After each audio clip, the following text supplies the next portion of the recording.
Hi! In front of me is BLACKVIEW BL6000 PRO 5G, and today I would like to show you how you can change and customize the theme of your keyboard on this BLACKVIEW smartphone.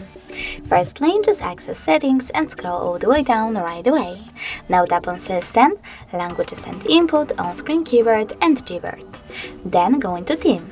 Now you can scroll down and choose Show More. This way you will see all available themes. After that, when you're ready, you can click on the best one for you, manage keyboarders by clicking on this switcher and tap on Apply. When I go back, as you can see, theme of my keyboard has changed. But you can always go into exactly the same settings, but this time tap on this plus icon under my themes. Now select the photo that you wish to apply, pinch it to scale and drag it to move.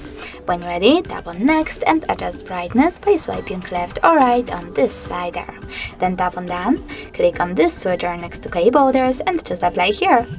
After that, as you can see, theme of my keyboard was successfully customized with an image. Thanks so much for watching. If you enjoyed this video, leave a like, comment and definitely subscribe. Bye!